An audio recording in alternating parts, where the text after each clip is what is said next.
It's time for Global Insight, where we speak to experts from around the world on issues making headlines.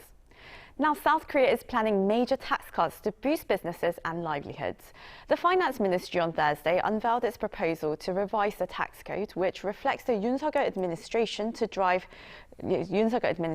drive to create a market-oriented economy, where economic growth and jobs are created organically through greater business activities. Now, we discussed the major changes and whether the small government measures will likely lead to a bigger economy and income for South Koreans.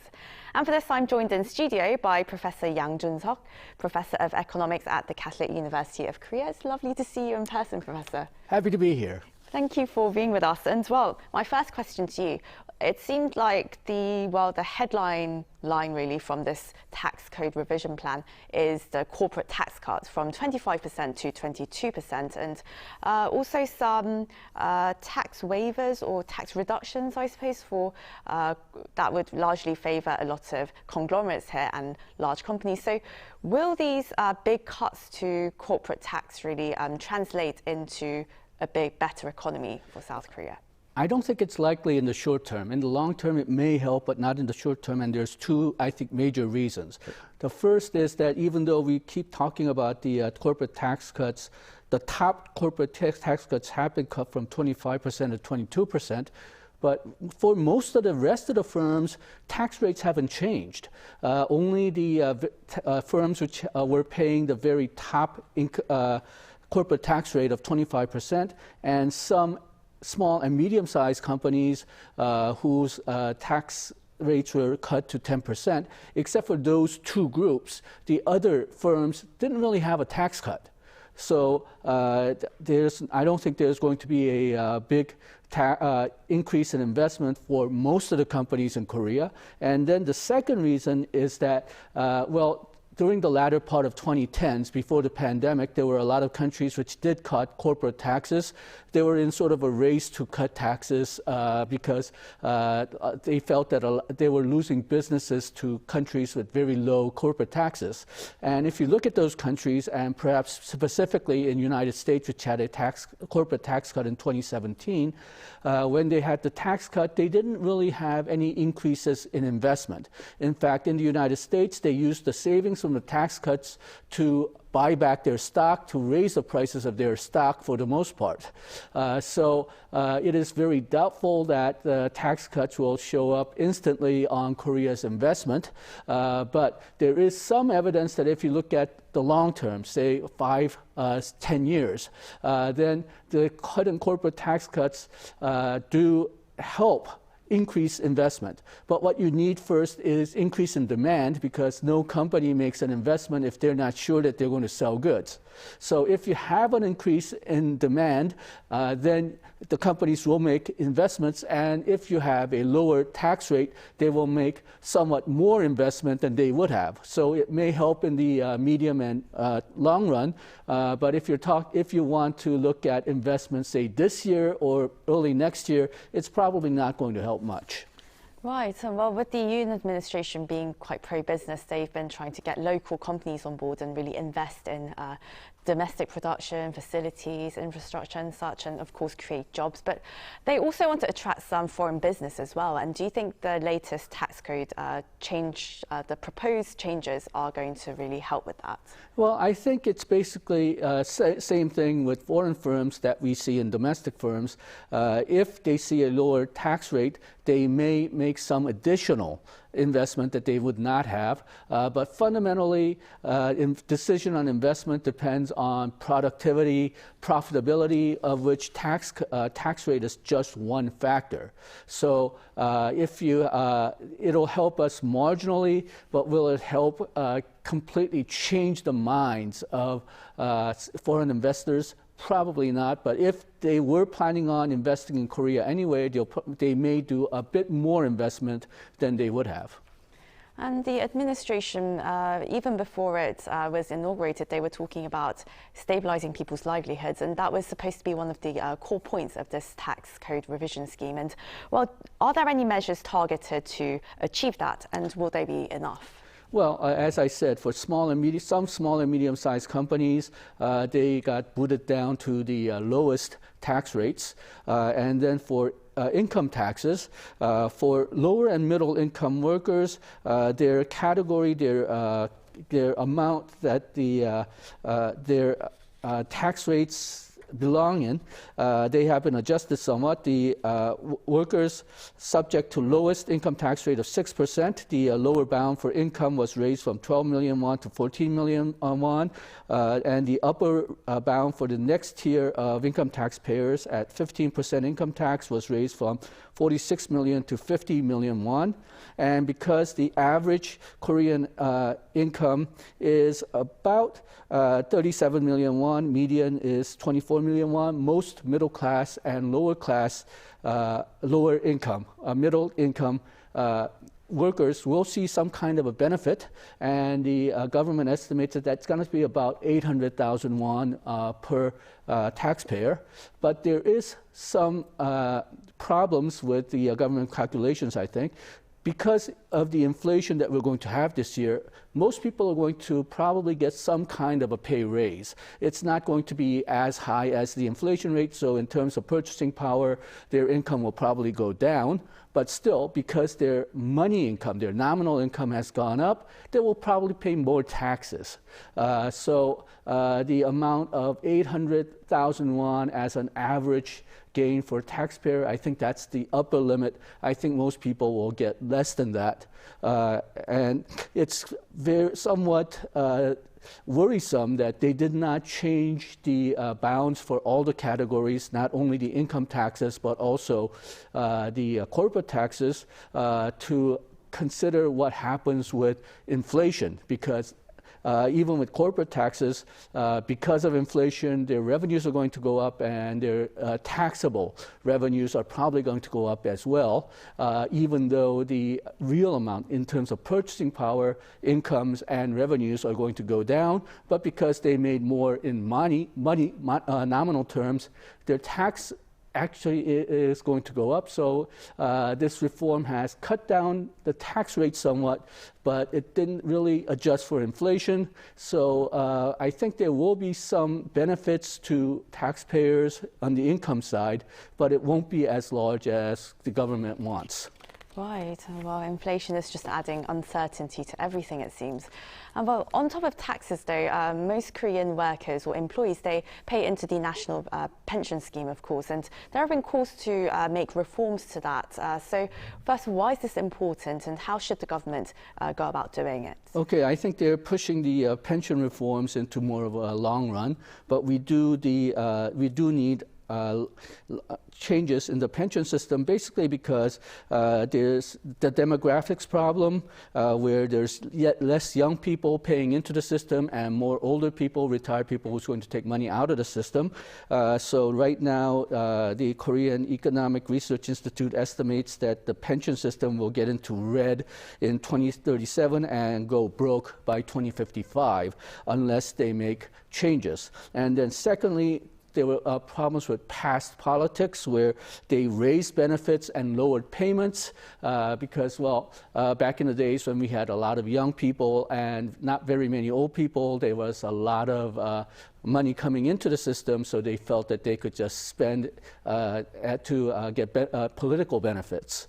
And then there's also pressure for national pension to prop up the stock market or get the companies to do the right thing, whether it be environmental or social. And when they do that, they sometimes ignore profitability and returns.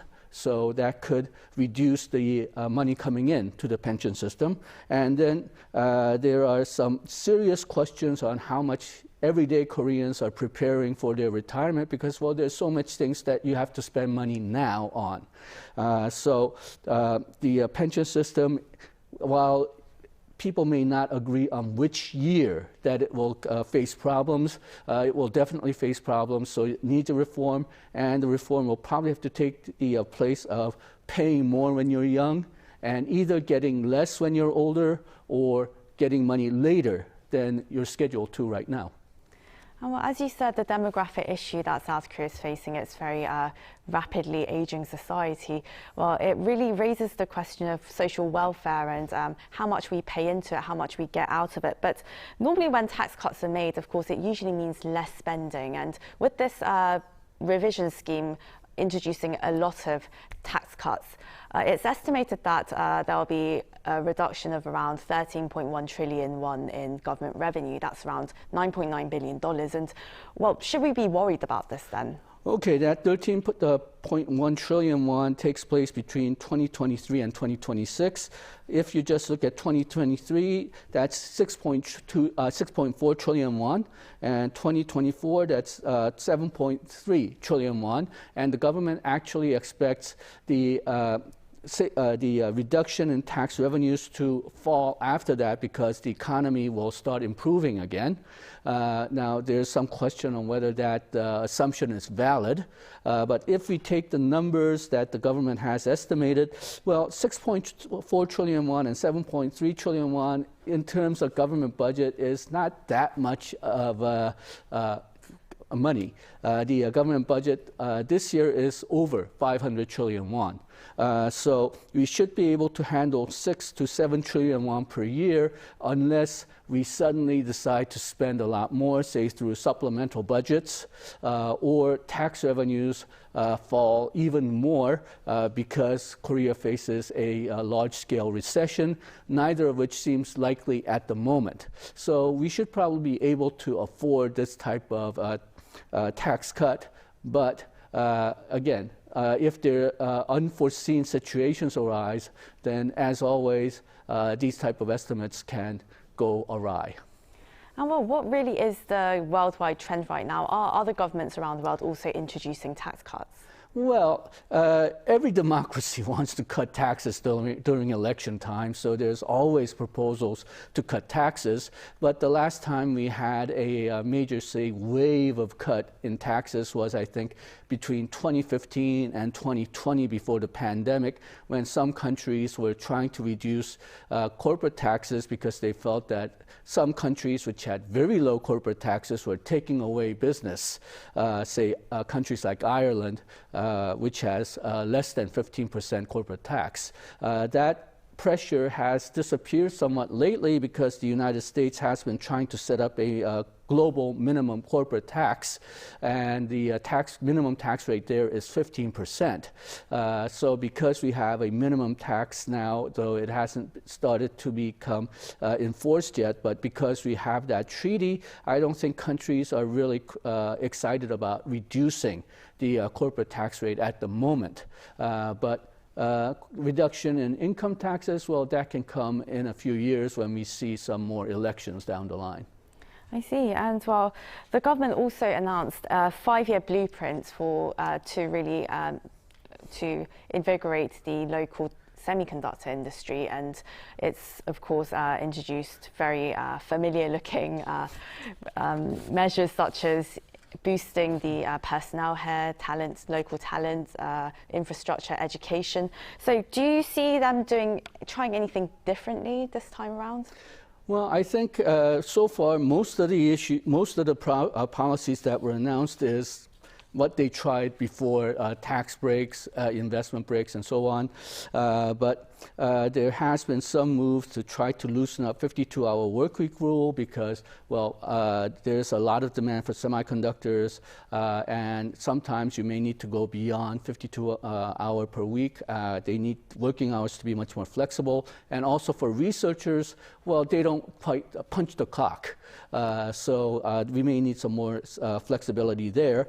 And there has been a lot of complaints about regulations which stop these semiconductor companies from building new factories or expanding existing factories, as well as educational regulations which limit the number of people who major in semiconductor-related areas. All those areas are now targeted by the Yoon administration for regulatory reform, but it's questionable whether they'll, first of all, get political support from the National Assembly to change laws and regulations because it's right now mostly held by the opposition party. And then in terms of, say, factories, there's the NIMBY problem, not in my neighborhood. So it's questionable whether they'll be able to convince the people in the area as well as local governments to loosen up regulations. And we are already seeing some pushbacks from educational regulation reforms. The Yoon administration wants to get rid of a lot of regulations on number of students and establishing a new department in universities. But a lot of regional universities think that this will favor the universities in the Seoul metropolitan area. So they think that it'll accelerate the process where they lose students to Seoul-based universities. So they're right now pulling up political opposition to Yoon's semiconductor education plans. Right, so it's not really that straightforward, it seems. And well, quickly before we go, well, this whole tax revision proposal, it seems quite dependent on the trickle-down effect. It's trying to trigger more business activities, and naturally that would hopefully help the invisible hand redistribute naturally and make people's income greater without government intervention. And well, do you think that this is going to work? How can the government try and make this trickle-down effect work over the next 5 years? I don't think trickle-down system really works that much. And right now, it does seem like only the very top corporations are getting effective tax cuts. I was somewhat disappointed because they did not readjust the categories for all taxes. They did not reduce taxes for all companies. They did not reduce taxes for everybody up to everybody excepting upper income. They kept the current barriers, they kept the current income levels that for the tax rates. So for most companies, they will not be really getting a tax cut. And in fact, as I mentioned before, because of inflation, because the money amount of revenues will go up, they may actually see a tax increase. So in that sense, I was a bit disappointed here. Whether the trickle-down system will work, well, in Korea, if you have a large conglomerate who's investing more, that usually helps companies which are affiliated with that conglomerate, the people who supply parts and intermediate parts to those conglomerates. But there has been some controversy on whether how much of that benefit, tax cut benefits, investment benefits flow down to those suppliers. So it should have been a more comprehensive plan. Right. Well, Professor, thank you so much for your insights today. And, well, hopefully we'll see this tax revision scheme working and hopefully being revised somewhat before it's passed by the National Assembly so that it can include some of the points that you very rightly raised. So thank you so much for your time today, Professor. Thank you.